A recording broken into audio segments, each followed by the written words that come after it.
Umiarsuarmi angalatillluta sapaatip akunnerata iluani tunup immikkuullerissusaa misigivarput sernersuaq ilulissat qaqqarsuit nannut аллаллу калааллит нунаану тикиллуақит.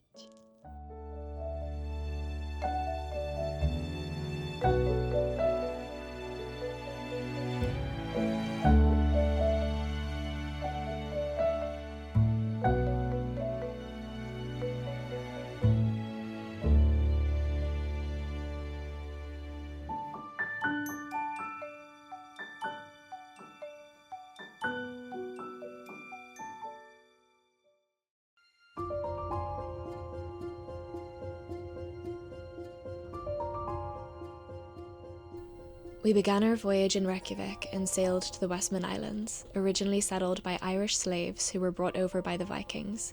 We talked with the people living here, hearing stories about their lives in this remote part of Iceland. We learned of the island's turbulent past, shaped by volcanic eruptions, fishing, and harsh weather. We said hello to the locals, watching in awe as they went about their day.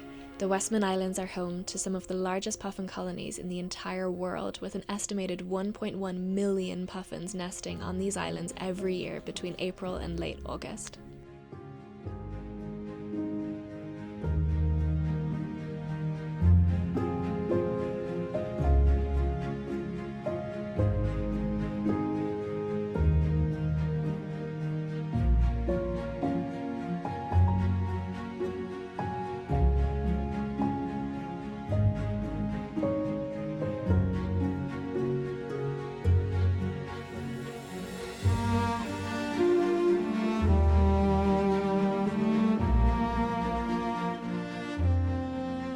After sailing around these beautiful islands, we began the crossing through the Denmark Strait to Kalaallit Nunaat, otherwise known as Greenland. After a day at sea, late in the evening, we began to see our first icebergs, and we knew we had arrived.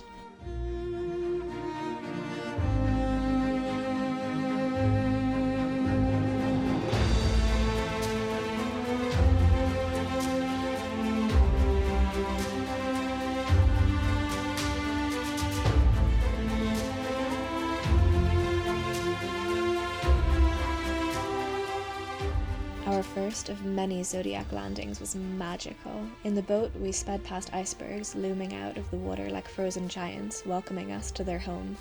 I may or may not have cried on that first Zodiac crossing. I was filled with disbelief of how beautiful this country is. Our expedition team made sure the area was safe for us and stood guard while we explored this fascinating place. We hiked up to a beautiful vantage point, getting panorama views of the bay and seeing how tiny our ship looked compared to the vast nature surrounding us.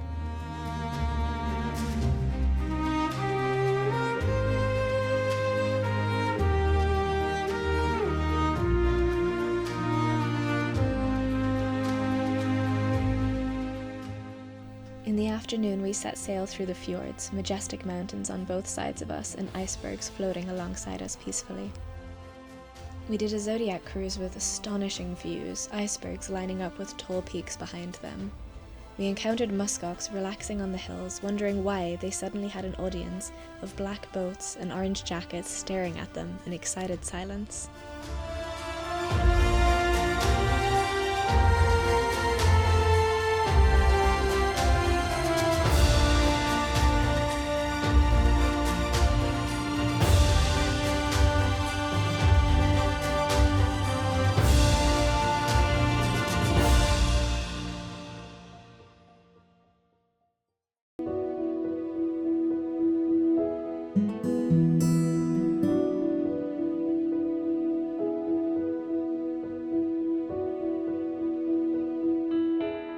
This morning's arrival was at one of the most beautiful fjords I've ever seen. With a backdrop of a colourful mountain, we landed on lush land, bursting with flora. The hikers began their journey hiking through one of the most remote places on Earth. I took a moment to take it all in and count the colours and tones around me. I counted 56. 56 tones of oranges, reds, greens, browns, yellows and blues, telling tales of rough storms, bright summers, and encounters with the local wildlife. In the afternoon, we boarded the Zodiac boats and set out to see one of Earth's most awe-inspiring natural formations, a towering glacier surrounded by icebergs.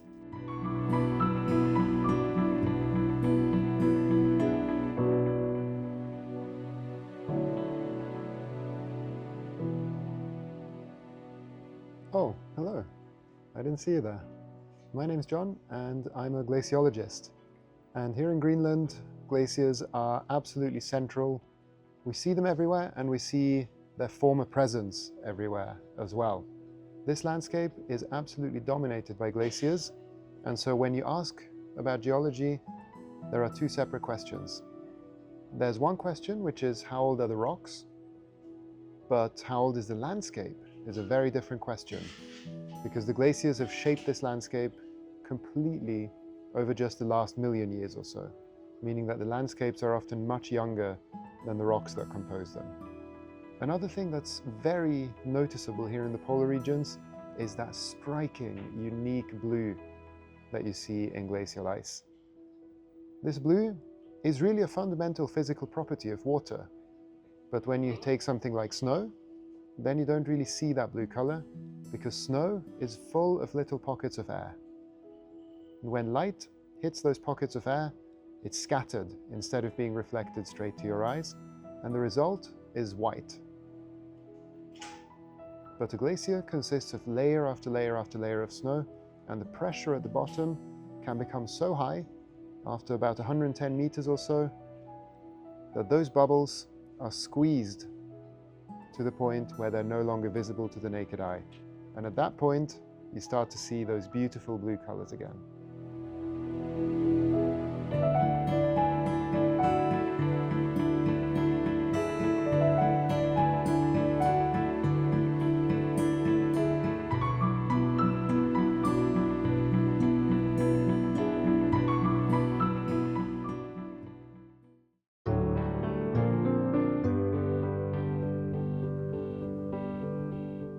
Sorte Ö, the Black Island in the Red Fjord. We braved the windy and wet weather, and as soon as we landed we heard whispers that we weren't alone here. We gazed upon an Arctic fox den, patiently waiting to see if the foxes would come out, and they did. Mischievous and sly, they ran around the island as if it was their playground. With directions from our expedition team, we hiked up to a stunning viewpoint and surveyed the world below us.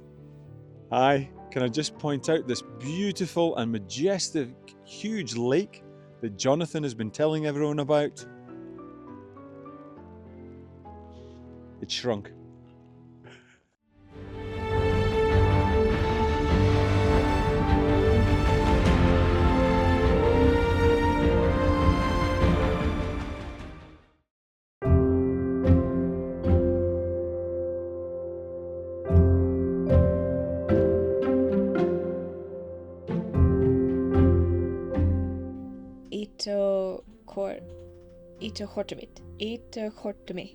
Itokortami. Anyone else struggle with this? Just me? This was the only settlement we saw on this voyage. One of the most remote settlements in the world. It is accessible only by helicopter or boat and is often cut off during the harsh winter months due to sea ice. The people living here gave us a warm welcome, giving us a glimpse of their daily lives. As we wandered around this beautiful place, it wasn't only the people that we made friends with.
morning, we got the announcement we'd all been anticipating. There had been a polar bear sighting.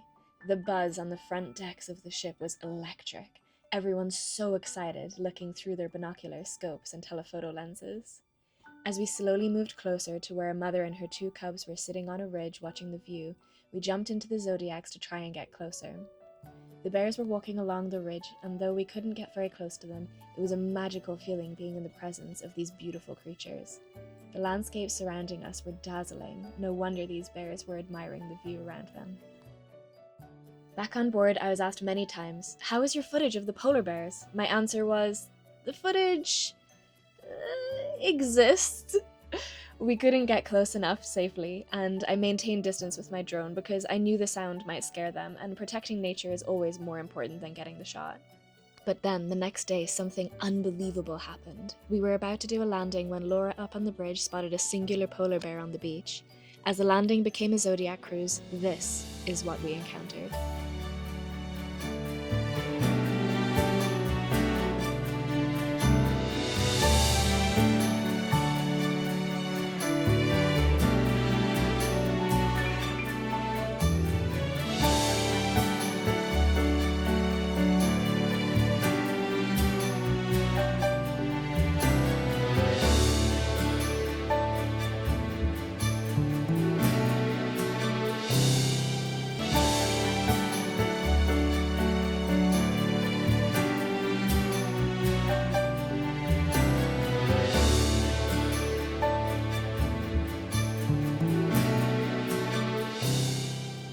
Wait, I got so excited about the polar bear that I forgot about the insane sunset we saw the night before. Let's rewind.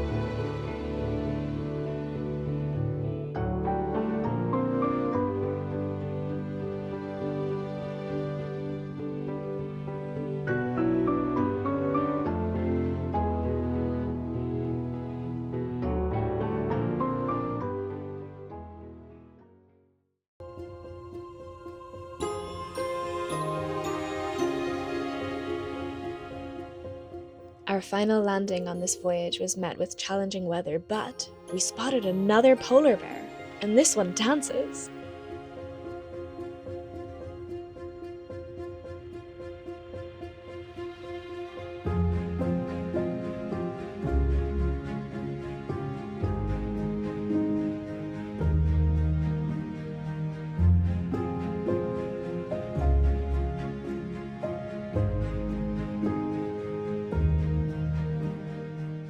Hi everyone, my name is Seabourn. I'm a geologist on board Seabourn Venture. We're having a great time sailing through Greenland. As a geologist, Greenland is incredibly exciting. It's got incredibly old, rich geology dating all the way from 3.8 billion years. So that is really, really, really, really old. And it's amazing to be here and to look at all the different rocks, the juxtaposing ages, and it tells a very prominent story of a very turbulent past. To put into perspective just how old the rocks in Greenland are, try to imagine that the planet is only 1 year old. It would have formed on the 1st of January with the earliest known life in these Greenlandic rocks forming in March. Multicellular life did not evolve until October, and the dinosaurs a few days before Christmas, going extinct on Boxing Day, and humans only appeared 15 minutes ago, with all of civilization being in the last 10 seconds.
verkligt nynnet.